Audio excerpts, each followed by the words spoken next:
Hi everyone. మాఘమాసంలో రెండవ ఆదివారం గుడికి వెళ్ళామండి. శ్రీ భావనారాయణ స్వామి వారి గుడికి. అక్కడ పాలు పొంగించుకున్నాము.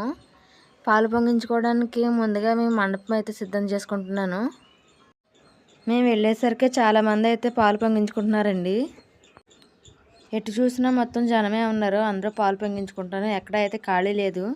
గుడి చుట్టూరు మొత్తం పాలు పొంగించుకునే వాళ్ళే ఉన్నారు. ఈ మాఘమాసంలో 4 to 5 ఆ టైంలోని ఉదయాన్నే చన్నీళ్ళు స్నానం చేయడం చాలా మంచిదండి. ఈ పాలు పొంగించడం ఆవు పేడ ఏరు పిడకలతో చేసుకోవాలండి. అంటే ఇలా పిడకలు చేయరు. నాకు టైం కుదరక పేడ ఆరదని నేను ఇలా చేశాను. ఆవు పేడని విడదీసి కొంచెం అలా ఆరబెట్టుకుని ఏరు పిడకలతో చేసుకోవాలి. నేనైతే మొత్తం మండపం సిద్ధం చేసుకుని వెలిగించుకుని నేను పాలు పొంగించుకోవడానికి అయితే అరేంజ్ చేసేసుకున్నాను. ఈ పాలు పొంగించడం అయితే రథసప్తమి రోజు చేస్తారండి. కానీ మామూలుగా అయితే ఈ గుడి దగ్గర అయితే మాత్రం ఆదివారాలు 4 వారాలు చేసుకుంటారు. ఆవు పాలతో చేయాలి. తర్వాత సూర్యకిరణాలు పడుతుండగా అయితే పాలు పొంగించుకోవాలండి. మామూలుగా అయితే నేనైతే వడపప్పు, చలివిడి, కొబ్బరికాయ అన్నీ రెడీ చేసేసుకున్నాను. పాలు పొంగాయండి. ఈ పాలు తూర్పుకి అయితే పొంగాయి. పాలు పొంగించడం ఎంత మంచిదో చూసే వాళ్ళకి కూడా అంత పుణ్యఫలం దక్కుతుంది. నిజంగా అంత పవిత్రమైన ప్లేస్ ఇది. నిజంగా పాలు పొంగించడం నాకు అదృష్టంగా భావిస్తున్నాను నేనైతేనే. పాలు పొంగిన తర్వాత మనం ఎంతమంది అయితే వెళ్ళామో అంతమంది కొన్ని బియ్యం అయితే వేయాలండి. ఆ బియ్యం వేసిన తర్వాత పరమాన్నం తయారు చేసుకుని దేవుడికి నైవేద్యంగా పెట్టాలి. అది ఉండేకొలది జనం కూడా ఎక్కువ వచ్చారండి. మొత్తం అదంతా పొగతో నిండిపోయింది. మా పిల్లలైతే ఇంకా పొగకే ఉండలేకపోతున్నారు. కొంచెం దూరంగా అయితే పంపించేశాను. పరమాన్నం రెడీ అయ్యేలోపు నేను సూర్యనారాయణమూర్తి స్వామి వారి ఫోటో పెట్టి వినాయకుడిని కూడా పూజించి పూజ అయితే రెడీ చేసుకుంటున్నాను. పరమాన్నం తయారయ్యేలోపు దేవుడికి నైవేద్యంగా పెట్టిన తర్వాత మనం ప్రసాదంగా స్వీకరించాలి.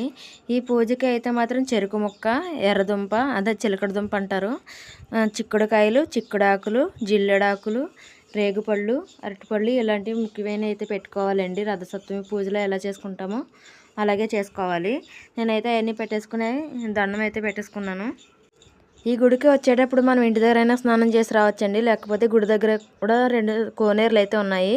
ఇక్కడైనా చేయొచ్చు. వాటిని బ్రహ్మగుండం, విష్ణుగుండం అని అంటారు.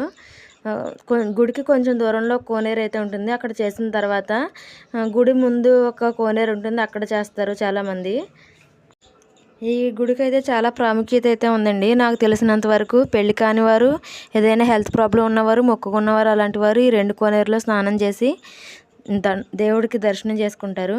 ఈలోపు పెసలు ఉంటాయి కదండి. పెసలు అవి 3 రోజులు నానబెట్టిన తర్వాత మొలకలు వచ్చిన తర్వాత వాటిని పైనుంచి అయితే ఎగరేస్తారండి. వాటిని పేరెంటాలు చెంగులు పట్టుకుంటారు. ఒక్కొక్క గుడి దగ్గర ఒక్కొక్క ఆచారం అన్వయం ఉంటుంది కదా. ఇక్కడైతే ఇలా ఉంటుంది నాకు తెలిసినంత వరకు అయితేనే. ఈ గుడికి ఇంత క్రితం మేము 2 సార్లు అయితే వచ్చామండి. అతి పురాతనమైన గుడి. చాలా ప్రాముఖ్యత అయితే ఉంటుంది ఈ గుడికి. మీరు ఎప్పుడైనా వీలైనప్పుడు దర్శనం చేసుకుంటే మంచిది. మాకు పాలు పొంగించడం పూజ అయితే పూర్తయిపోయిందండి. ఇంకా మేము దండం పెట్టేసుకుని వచ్చేసాము. మా చిన్న పాప అయితే ఆ పొగకు ఉండలేకపోయింది. పాపం పడుకునిపోయింది లాస్ట్ మినిట్లో. ఇంకా మేము ఇంక ఈ పిల్లలతో అవదని దర్శనం లైన్కి అయితే వెళ్ళలేదండి. దర్శనం లైన్ అయితే చాలా పెద్దది ఉంది నిజంగా. 100 రూపీస్ టికెట్ ఉన్నాయి, 30 రూపీస్ టికెట్ ఉంది. ఏదేమైనా ఏ లైన్ అయినా సరే చాలా పెద్ద లైనే ఉంది. మేమైతే ఇంక ఈ పిల్లలతో కుదరదని దర్శనంకి అయితే వెళ్ళలేదండి. పూజ చేసుకొని వచ్చేసాము. పక్కన కాసేపు కూర్చున్నాము, సెల్ఫీస్ అవి తీసుకున్నాము. ఈ గుడి ముందు వెనక ఎటు చూసినా పాలు పొంగించే వాళ్ళే ఉన్నారండి. చుట్టూరు ఎటువైపు చూసినా పాలు పొంగిస్తూనే ఉన్నారు జనాలు అయితే మాత్రం. భావనారాయణ స్వామి వారు ఉంటారండి. తర్వాత వెనక వైపు సూర్యనారాయణమూర్తి ఉంటారు. వెనకాల కొంచెం కిందకు ఉంటారు. మేమైతే ముందు 2-3 సార్లు అయితే దర్శనం చేసుకున్నామండి. ఇప్పుడైతే ఇంక కుదరలేదు. మీలో ఎవరైనా ఈ గుడికి వెళ్ళినట్లయితే వీలైనప్పుడు ఒకసారి వెళ్ళి దర్శనం చేసుకోండి. చాలా మంచిది. ఇక్కడ పాలు పొంగించుకోవడం నాకైతే నిజంగా చాలా హ్యాపీగా అనిపించింది. దేవుడు నాకు ఈ అదృష్టాన్ని కలిగించినందుకు నేనైతే చాలా హ్యాపీగా ఫీల్ అయ్యానండి. మా హస్బెండ్ కూడా తీసుకొచ్చారు. పాపం ఇబ్బంది అయినా కొంచెం పిల్లలను తనే చూసుకున్నారు పూజ చేసుకున్నంతసేపుని. మా చిన్న పాప అయితే ఇంక లెగడానికి ఇష్టపడట్లేదు. మా పెద్ద పాప అయితే ఫొటోస్ తీసుకుంటుంది. శంకు, చక్రం, నామం అయితే ఇక్కడ పెట్టారండి.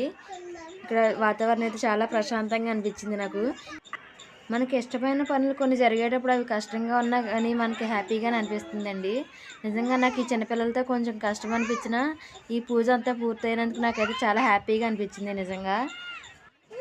మీరు ఎప్పుడైనా ఈ గుడికి వచ్చి పాలు పొంగించుకున్నా లేకపోతే దర్శనం చేసుకున్నా నాకు కమెంట్ చేయండి. నా వీడియో కనుక మీకు నచ్చినట్లయితే లైక్ చేయండి, షేర్ చేయండి అండ్ కమెంట్ చేయండి.